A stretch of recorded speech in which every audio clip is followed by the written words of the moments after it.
경기도 외곽의 어느 외딴 국도변은 겨울만 되면 안개가 귀신이 나올 것처럼 자욱하게 깔립니다.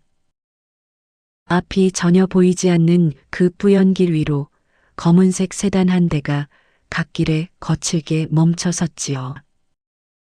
차 안에는 숨막히는 정적만이 감돕니다. 운전석에 앉은 아들 도연은 핸들을 쥔 손을 연신 까닥거리며 자기 시계만 내려다봅니다.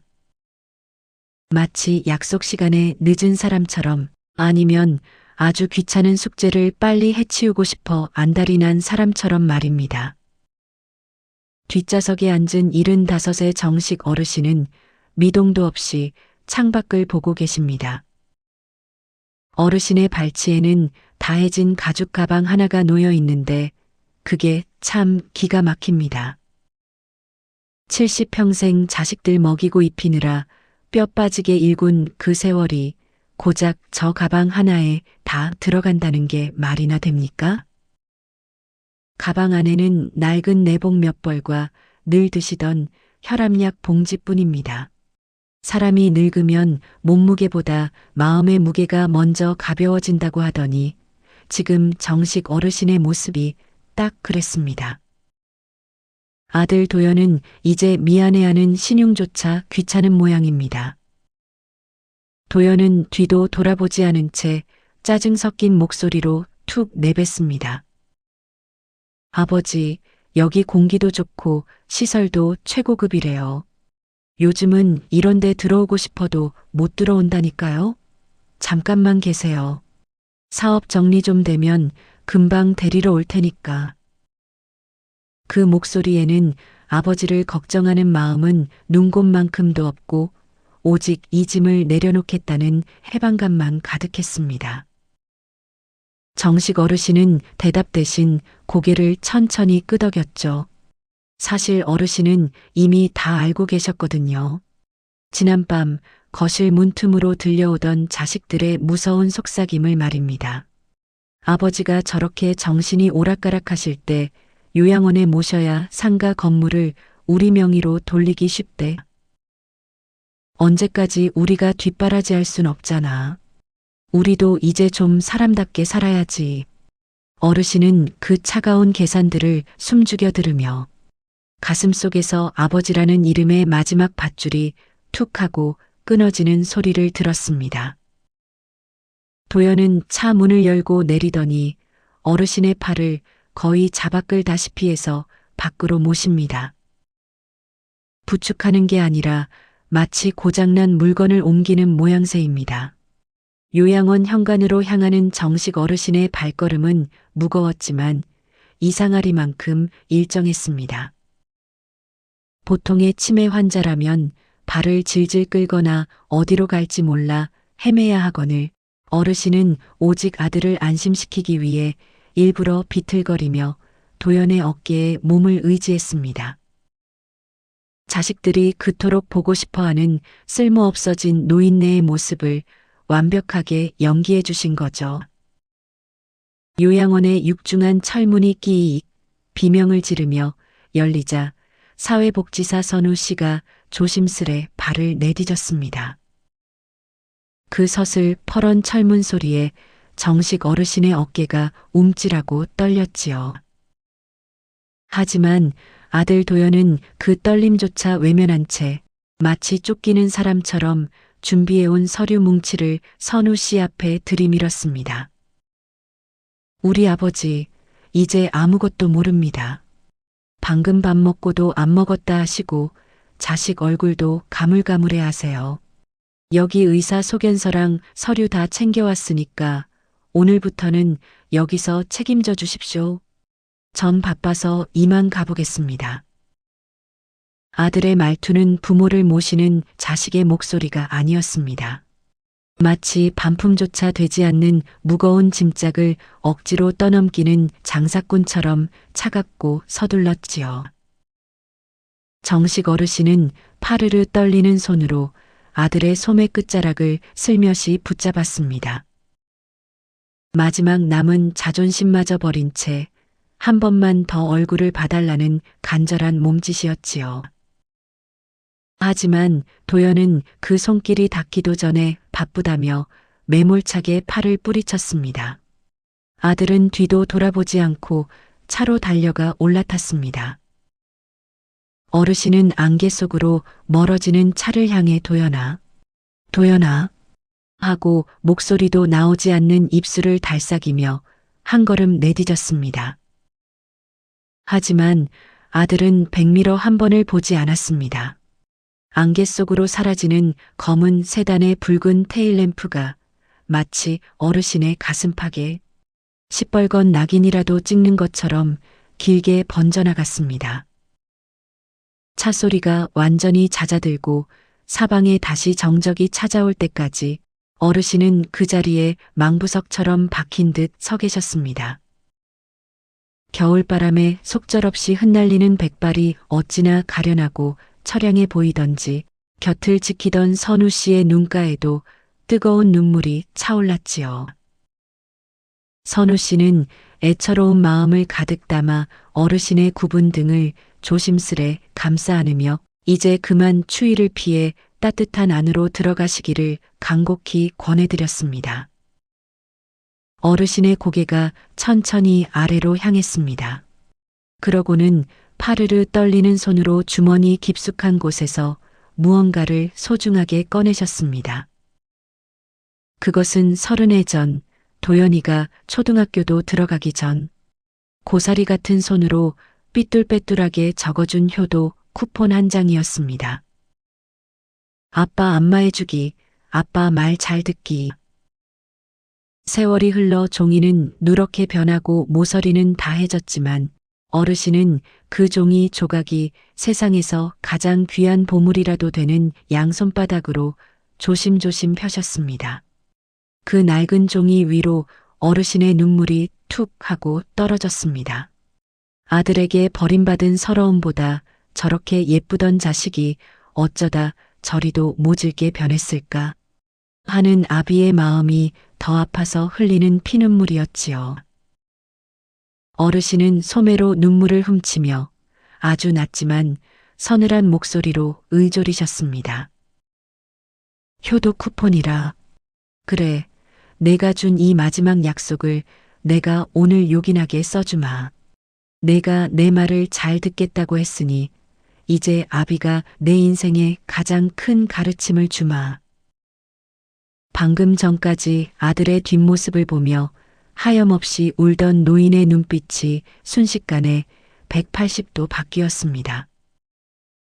흐릿했던 눈동자엔 서슬 퍼런 칼날 같은 명징함이 돌아왔고 굽어있던 허리가 꼿꼿하게 펴졌습니다. 어르신은 선우 씨의 부축을 거절하고 당신의 발로 당당하게 요양원 복도를 향해 걸음을 뗐습니다. 복도 끝에서 풍겨오는 쾌쾌한 냄새와 노인들의 신음이 섞인 공기가 코끝을 찔렀지만 어르신은 흔들리지 않았습니다. 오히려 그 지옥 같은 요양원 복도가 이제는 당신이 자식들을 심판할 가장 안전한 요새처럼 보였지요. 어르신의 눈에는 이제 슬픔이 아니라 무너진 아비의 자리를 스스로 바로 세우겠다는 비장한 확신만이 서려 있었습니다. 방으로 안내된 정식 어르신께서는 삐걱거리는 낯선 침대 끝에 힘없이 걸터 앉으셨습니다. 창살처럼 차갑게 드리워진 창틀 너머로 여전히 자욱한 안개를 멍하니 응시하셨지요. 그 순간 어르신의 머릿속에는 지금쯤 집에 도착해 당신의 안방문을 벌컥 열어젖히고 있을 아들 도연과 며느리 미경의 모습이 선명하게 그려졌습니다. 주인 일은 텅 빈 침대를 보며 드디어 거추장스러운 짐을 치워버렸다는 해방감에 시원한 술잔을 기울이고 있을 자식들의 비정한 모습 말입니다. 어르신의 시선이 닿는 곳마다 시린 한기가 서려 있었지만 그 마음속 깊은 곳만큼은 자식들을 향한 배신감과 서글픈 분노로 인해 뜨겁게 달궈지고 있었습니다. 어르신은 이미 마음을 단단히 굳히셨습니다. 이제부터 시작될 자신의 연극은 단순히 자식들을 골탕 먹이는 장난이 아니었습니다. 그것은 자식들이 스스로 판 탐욕의 구덩이에 제 발로 빠지게 만드는 평생토록 씻지 못할 가장 가혹한 형벌이자 자기 자신을 비추는 거울이 될 것이었습니다. 어르신은 낮에 선우 씨가 건네준 환자용 가방을 끌어당기셨습니다. 겉보기엔 그저 환자복과 세면도구가 든 평범한 가방이었지만 그 안쪽 깊숙한 안감을 들춰내자 낡고 때 묻은 수첩 하나가 모습을 드러냈습니다. 20년 넘게 상가 관리인으로 일하며 매일매일의 수입과 지출, 세입자들의 사정까지 단 한 글자도 틀리지 않고 기록해오던 그 일지였습니다. 어르신은 돋보기도 쓰지 않은 채 떨림이 멈춘 단호한 손으로 볼펜을 꽉 쥐셨습니다. 그리고 수첩의 첫 페이지를 넘겨 서늘한 백지 위에 이렇게 적으셨습니다. 서기 2025년 1월 15일. 오늘부터는 아버지가 아닌 인간 박정식의 기록이다. 그 문장은 마치 날카로운 메스처럼 종이 위를 갈랐습니다. 치매 노인이라면 결코 가질 수 없는 정교한 필치, 그리고 문장 하나하나에 서린 서슬 퍼런 논리들이 하얀 종이 위를 피처럼 붉고 진하게 채워나가기 시작했습니다. 어르신은 오늘 아들이 차 안에서 했던 거짓말, 딸이 전화기 너머로 비웃던 그 숨소리 하나까지 기억의 창고에서 끄집어내어 낱낱이 기록하셨습니다. 밖에서는 야간 순찰을 도는 직원의 발소리가 들려왔지만 어르신은 미동도 하지 않으셨습니다. 어두운 방 안에서 홀로 빛나는 어르신의 눈동자는 이제 자식들이 알던 인자한 아버지의 눈이 아니었습니다. 그것은 무너진 공든 탑을 제 손으로 허물고 다시 세우려는 설계자의 눈이었고 배신한 자들의 목줄을 쥐고 있는 심판자의 눈이었습니다. 어르신은 수첩을 베개 밑 깊숙한 곳에 밀어 넣으셨습니다. 내일부터 펼쳐질 요양원에서의 하루하루는 어르신에게 감옥이 아니라 자식들에게 보낼 청구서를 작성하는 치밀한 준비 시간이 될 것이었습니다. 안개는 여전히 요양원 벽을 감싸고 있었지만 어르신의 머릿속만큼은 그 어느 때보다 명징하고 차갑게 빛나고 있었습니다. 요양원에서의 둘째 날 아침이 밝았지요. 식당 풍경은 참으로 쓸쓸합니다. 멍하니 허공을 응시하거나 이유 없이 숟가락으로 식탁을 두드리는 노인들 사이에서 우리 정식 어르신도 똑같이 입가에 밥풀을 묻히고 멍청한 표정으로 앉아 계십니다. 겉으로 보기엔 영락없는 치매 노인이지만 어르신의 머릿속은 그 어느 때보다 바쁘게 돌아가고 있었습니다. 그때 어르신의 주머니 속 핸드폰이 진동합니다. 딸 미경이의 전화입니다. 어르신이 떨리는 손으로 전화를 받자 스피커폰 너머로 들려오는 딸의 목소리는 지나치게 밝고 경쾌해서 오히려 듣는 이의 살갗을 오소소 돋게 만듭니다. 아빠, 거기 밥은 입에 맞아? 오빠랑 내가 어제 아빠 방 싹 정리했어. 퀴퀴하고 낡은 짐들은 다 내다 버렸으니까 이제 신경 쓰지 마. 아빠도 거기서 새 출발해야지, 안 그래? 여러분, 방 정리라는 말이 무슨 뜻이겠습니까? 아버지가 평생 손때 묻혀온 물건들, 자식들 키우며 간직해온 추억들을 쓰레기 취급하며 지워버렸다는 뜻이지요. 어르신은 가슴이 무너져 내리는 걸 참으며 일부러 혀 꼬인 소리로 대답하십니다. 누구냐? 미경이니? 밥 먹었니? 우리 도연이는 학교 갔고? 그러자 수화기 저편에서 미경이가 오빠에게 속삭이는 소리가 들립니다. 오빠 들었지? 아빠 진짜 완전히 갔어. 어제보다 더 심해. 이제 상가 서류만 정리하면 끝이야. 그 소름 끼치는 속삭임을 들으며 어르신은 입안에 밥을 꾸역꾸역 씹어 삼키셨습니다. 그것은 밥이 아니라 자식들에 대한 마지막 미련을 씹어 삼키는 것과 같았죠. 이 모든 광경을 멀리서 지켜보던 사회복지사 선우 씨는 고개를 갸우뚱합니다. 분명 며칠 전 보호자가 왔을 때는 초점 없는 눈동자였는데 지금 식판에 밥풀 하나를 응시하는 어르신의 눈빛에는 서늘할 정도의 확신이 서려 있었거든요. 선우 씨가 조심스레 다가가 말을 걸자 어르신은 얼른 신문을 거꾸로 든 채 입을 벌리고 멍한 표정을 짓습니다. 하지만 선우 씨는 놓치지 않았습니다. 어르신의 손가락이 정확하게 경제면의 재개발 상가, 보상 기준과 유치권 행사라는 문구를 짚고 있다는 사실을 말입니다. 선우 씨는 주변에 다른 환자나 직원이 없는지 조심스럽게 살피더니 어르신께 가까이 다가가 아주 낮은 목소리로 의문을 제기했습니다. 아까 복도 끝 공중전화에서 어딘가로 한참 동안 통화하시던 어르신의 모습을 모두 지켜보았다는 것이었지요.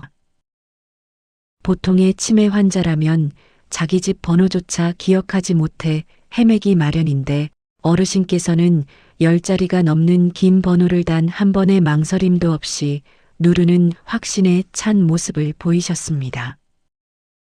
선우 씨는 어르신이 대체 어떤 분이신지, 그리고 왜 이곳에서 아무것도 모르는 노인처럼 연극을 하고 계신 것인지 그 숨겨진 사연을 조용히 되물었습니다.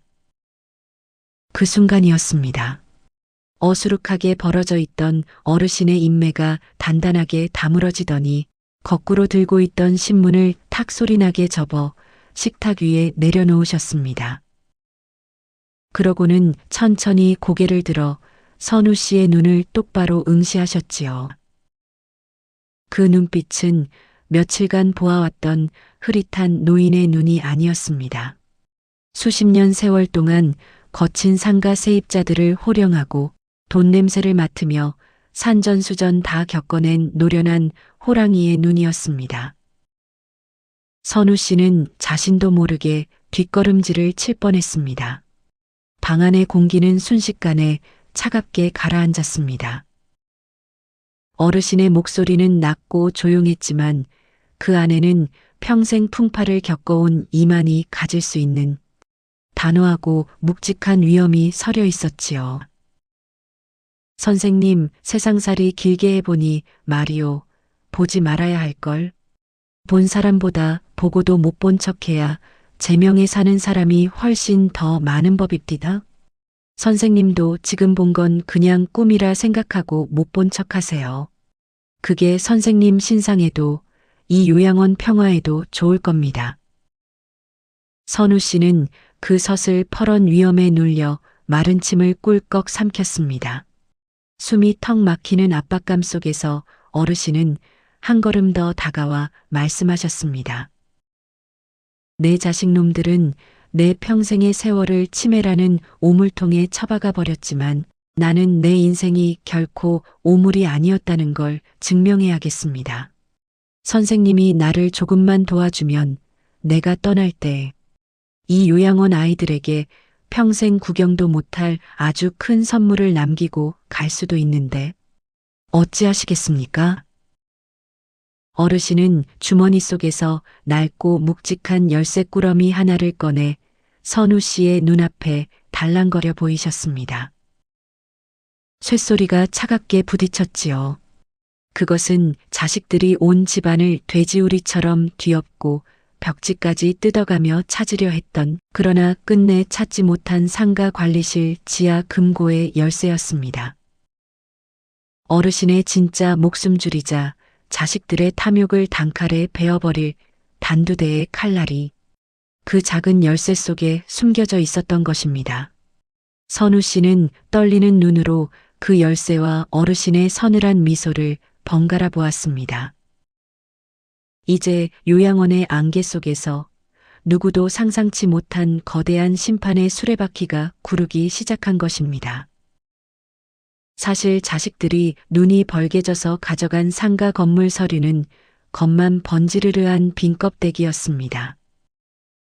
정식 어르신은 이미 수년 전부터 자식들의 탐욕을 눈치채고 알짜배기 수익권과 자산들을 교묘하게 다른 법인으로 다 빼돌려 두셨거든요.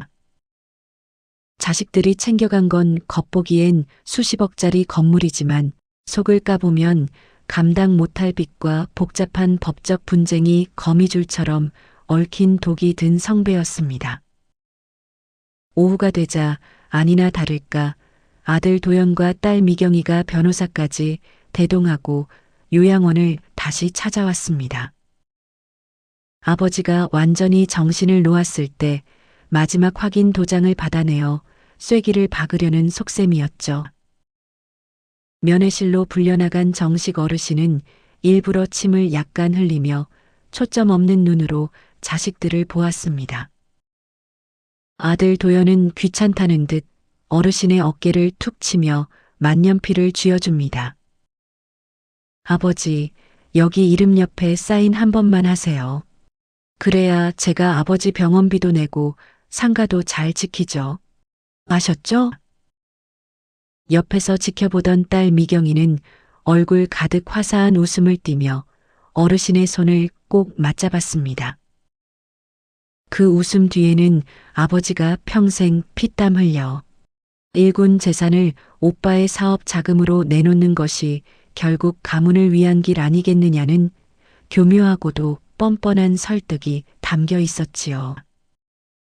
정식 어르신은 떨리는 손으로 서류 맨 아랫부분에 이름을 적어 내려가기 시작하셨습니다.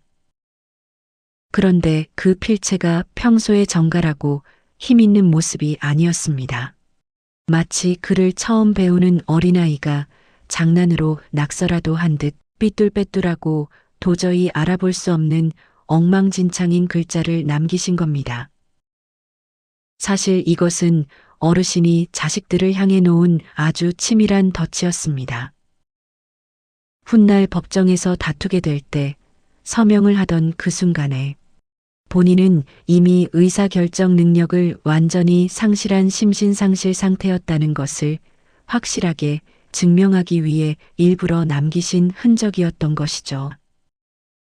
자식들은 그 엉망진창인 서명을 보고도 아버지가 진짜 각인 같구나라며 서로 눈을 맞추고 쾌재를 부릅니다. 서류를 챙긴 그들은 고생했다는 인사 한마디 없이 마치 도망치듯 면회실을 빠져나갔습니다. 홀로 남겨진 정식 어르신은 자식들이 남기고 간 종이컵 속에 차갑게 식은 차를 한 모금 마셨습니다. 혀끝이 아릴 정도로 쓴맛이 났지만 어르신의 입가에는 아주 서늘한 미소가 걸렸습니다. 창밖의 안개는 여전히 자욱했지만 정식 어르신의 눈앞은 그 어느 때보다 투명하고 맑게 개어 있었습니다.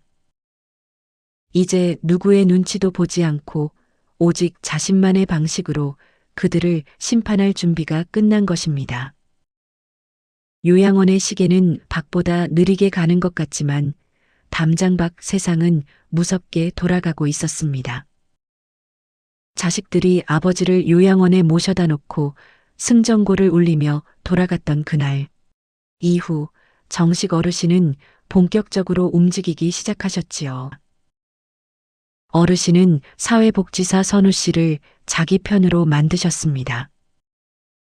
처음엔 겁을 먹었던 선우 씨도 자식들의 파렴치한 행동과 어르신의 가슴 아픈 사연을 듣고는 기꺼이 조력자가 되기로 마음을 굳혔습니다. 정식 어르신은 선우 씨의 도움을 받아 마치 첩보 작전을 방불케 하듯 입이 무겁고 치밀하기로 소문난 법조계의 노련한 변호사 한 분을 요양원으로 불러들였습니다.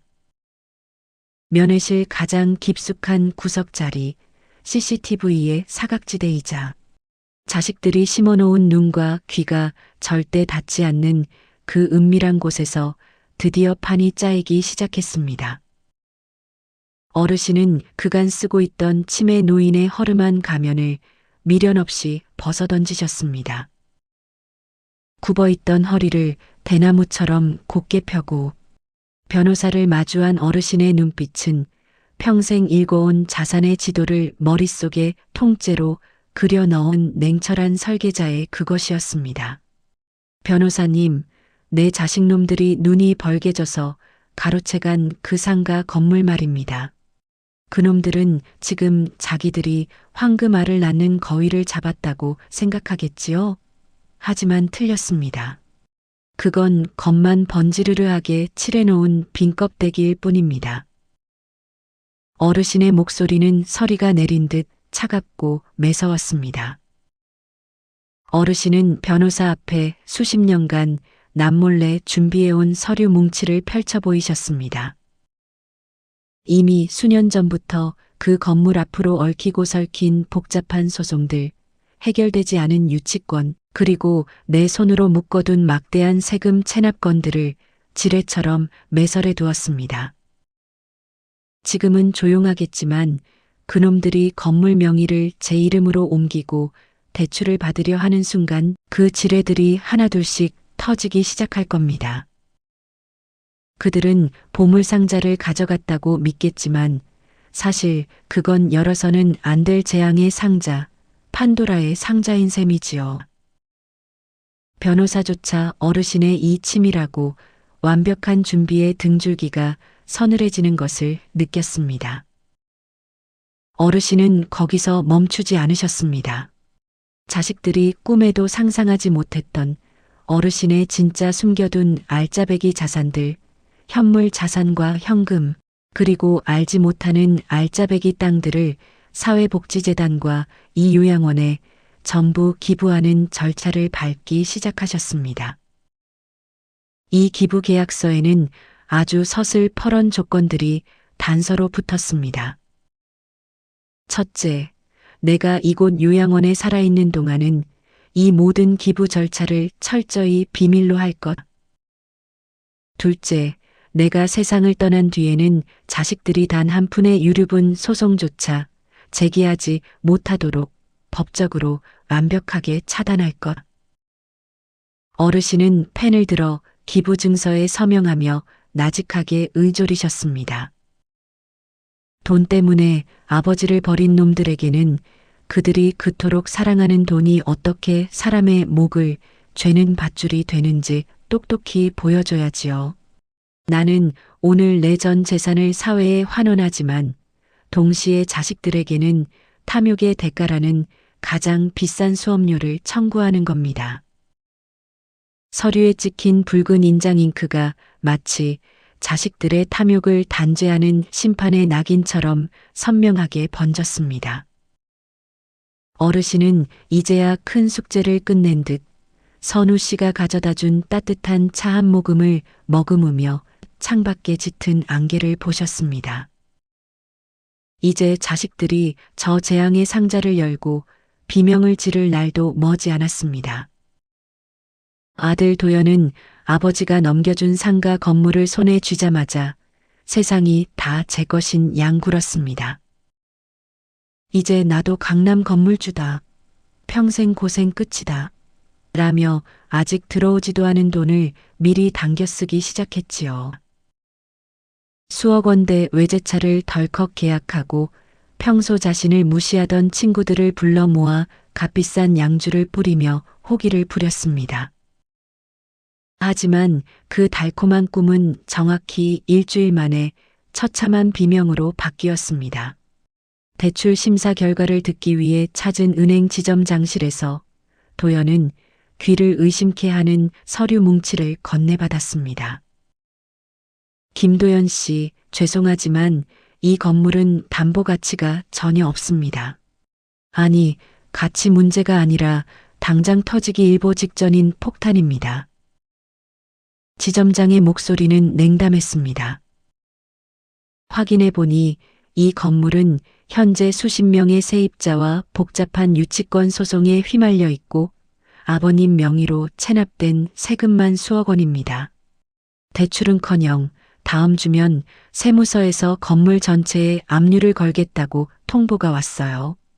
대체 이런 물건을 어떻게 증여받으신 겁니까? 도연의 얼굴은 순식간에 핏기가 가시며 썩은 흙빛으로 변했습니다. 손에 든 서류 뭉치가 사시나무 떨듯 흔들렸지요.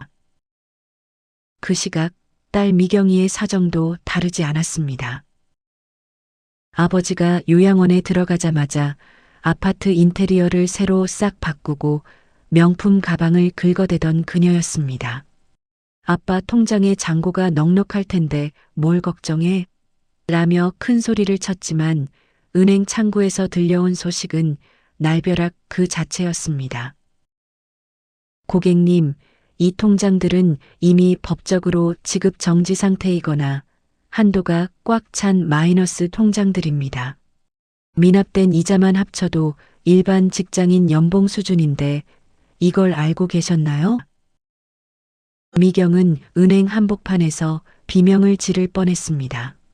눈앞이 캄캄해지고 발밑이 푹 꺼지는 기분이었지요. 당황한 자식들은 서로에게 전화를 걸어 미친 듯이 소리를 질러댔습니다. 도연도 참지 못하고 미경에게 욕설을 내뱉었습니다. 어제까지만 해도 아버지를 치워버린 해방감에 축배를 들던 남매는 이제 서로를 물어뜯는 굶주린 짐승처럼 돌변했습니다. 그들의 탐욕은 이제 서로의 심장을 겨누는 날카로운 칼날이 되어 돌아왔습니다. 하지만 그들이 아무리 서로를 탓하며 발을 동동 굴러봐야 소용없었습니다. 아버지가 설계한 거대한 덫은 이미 그들의 목줄을 조이고 있었고 그들이 그토록 사랑했던 돈은 이제 그들의 인생을 파멸로 이끄는 가장 무거운 족쇄가 되어 있었습니다. 자식들은 그제야 안개 속에 두고 온 아버지를 떠올렸습니다. 하지만 그것은 효심이 아니라 이 지옥에서 벗어나기 위해 아버지를 한 번 더 이용하려는 마지막 발악이었지요. 결국 참다 못한 자식들이 요양원으로 들이닥친 건 그로부터 한 달 뒤였습니다. 요양원 정문에 타이어 타는 냄새를 풍기며 멈춰선 고급 세단에서 도연과 미경이 내렸습니다. 한 달 전에 기세등등하던 모습은 온데간데 없고 옷은 구겨지고 영락없는 폐잔병에 물골이었지요. 그들은 면회실로 뛰어들어오며 소리를 질렀습니다. 그때 정식 어르신은 앞마당 벤치에 앉아 무릎 담요를 덮고 평온하게 눈을 감고 계셨습니다. 마치 지나가는 바람 소리를 감상하는 신성 같은 모습이었죠. 도연이 어르신의 어깨를 거칠게 흔들었습니다. 아버지, 정신 좀 차려보세요. 그 건물 빚이 왜 그렇게 많아요? 우리한테 사기친 거예요? 예, 대답 좀 해보시라고요. 미경이도 울음 섞인 목소리로 소리를 높였습니다.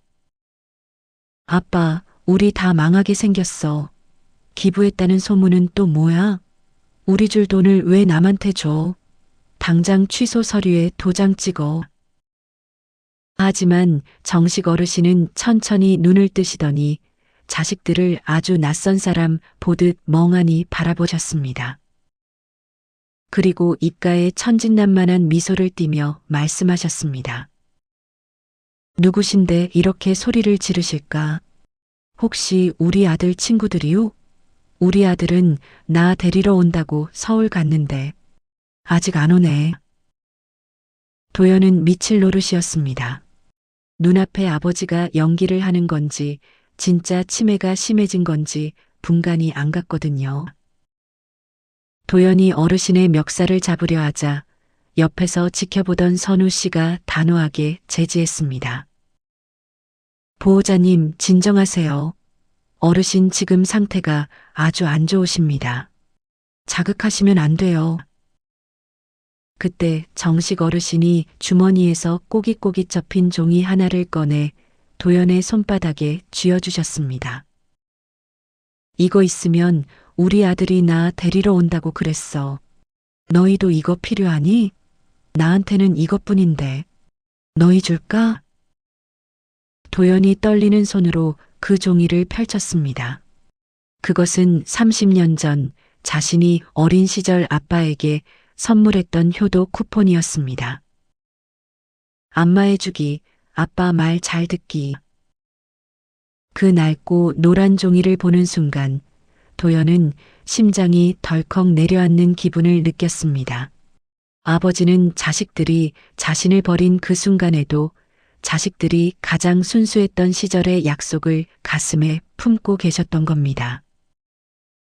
그 종이는 이제 자식들의 죄를 비추는 가장 정직한 거울이 되어 그들의 심장을 찌르고 있었습니다.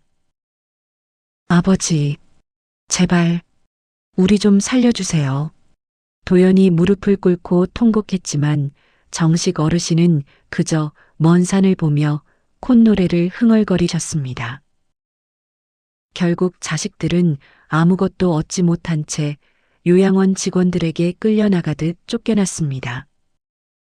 멀어지는 자식들의 차 소리를 들으며 어르신은 비로소 담요 밑에 감췄던 수첩을 꺼내 마지막 문장을 적으셨습니다. 죄는 지은 대로 가고 덕은 닦은 대로 온다. 오늘 나는 비로소 진정한 자유를 얻었다. 그날 오후였습니다. 며칠 동안 요양원 앞마당을 눅눅하게 짓누르고 있던 그 지독한 안개가 마치 거짓말처럼 바람 한 점에 씻은 듯이 사라졌습니다. 정식 어르신은 복지사 선우 씨가 두 손으로 소중히 받쳐들고 온 따뜻한 찻잔을 건네받으셨지요. 어르신은 평생 처음으로 누구의 눈치도 보지 않고 아무 걱정 없는 눈부신 햇살을 온몸으로 온전히 받아내셨습니다. 옆에서 그 모습을 지켜보던 선우 씨는 가슴 한구석이 찡해오는 것을 느꼈습니다. 처음엔 그저 아들에게 버림받은 힘없는 노인인 줄만 알았는데 이제 보니 어르신은 이 차가운 요양원을 당신만의 거대한 요새로 만드신 승부사였으니까요. 선우 씨는 어르신의 평온한 얼굴을 보며 묘한 경외심마저 들었습니다. 자식들이 아버지를 가두기 위해 설계한 치매라는 감옥이 역설적이게도 어르신에게는 세상에서 가장 안전하고 평화로운 안식처가 된 셈이지요. 선우 씨는 속으로 생각했습니다. 이 어르신은 오늘 자식들을 잃은 것이 아니라 비로소 자기 자신을 찾으셨구나 하고 말입니다. 어르신은 찻잔을 내려놓으시더니 곁에 서 있던 선우 씨를 조용히 부르셨습니다. 어르신의 목소리는 여느 때보다 따뜻하고 인자했습니다. 어르신은 주머니에서 작은 열쇠 하나와 낡은 쪽지 한 장을 꺼내 선우 씨의 손바닥 위에 올려놓으셨습니다. 이건 내가 아까 말한 그 상가 금고 열쇠가 아니네. 그건 이미 변호사 손에 넘어갔지. 이건 내가 평생 세입자들 몰래 따로 모아둔 작은 선물이네. 선우 씨가 당황하며 손을 내젓자 어르신은 그녀의 손을 꼭 쥐며 인자하게 웃으셨습니다. 이 요양원 뒤편에 작은 과수원이 하나 있지? 그 땅의 지분 절반이 선생님 앞으로 되어 있을 거네. 내가 변호사에게 미리 일러두었어. 선생님처럼 남의 아픔을 제 아픔처럼 보는 사람이 나중에 그 땅에 꽃도 심고 갈 곳 없는 노인들 쉴 곳도 만들면 좋지 않겠나? 이건 내가 주는 뇌물이 아니라 내 마지막 연극에 기꺼이 관객이 되어준 고마운 친구에게 주는 출연료라네. 선우 씨는 생각지도 못한 큰 선물에 눈시울이 붉어졌습니다. 정식 어르신은 선우 씨의 손등을 툭툭 두드리며 말씀하셨지요. 사람들은 내가 버려졌다고 하겠지만 아니야. 나는 이제야 이 낡은 몸뚱이 하나만 남기고 다 털어낸 걸세. 선생님 덕분에 내 마지막 길이 참으로 가볍네. 여러분, 오늘 정식 어르신의 이야기가 우리에게 주는 울림이 어떠셨나요? 흔히들 부모는 자식에게 아낌없이 주는 나무가 되어야 한다고 말합니다. 하지만 그 나무의 가지를 다 꺾어 뗄감으로 써버리는 자식에게 끝까지 침묵하는 것만이 능사는 아닐 겁니다. 때로는 정식 어르신처럼 자신의 마지막 남은 자존심을 던져 자식들에게 사람의 도리라는 매서운 회초리를 들어야 할 때도 있는 법이지요.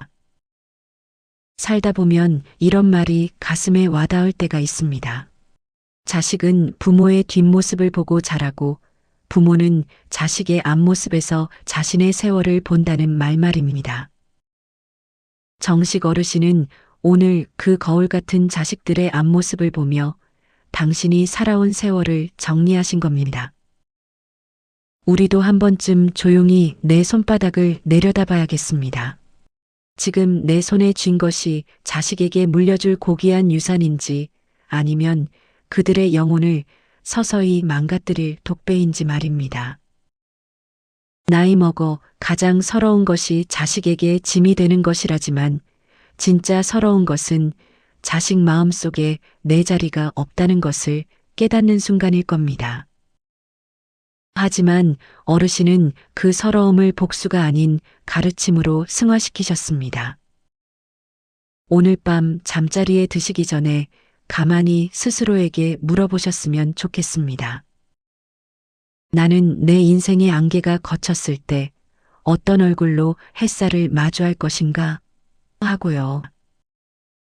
정식 어르신이 마셨던 그 따뜻한 차 한 잔의 평온함이 오늘 이 이야기를 들으신 여러분의 마음속에도 가득하시길 진심으로 바랍니다. 긴 시간 함께 해주셔서 정말 고맙습니다. 여러분의 삶도 정식 어르신의 마지막 햇살처럼 눈부시고 평안하시길 빌겠습니다. 고맙습니다.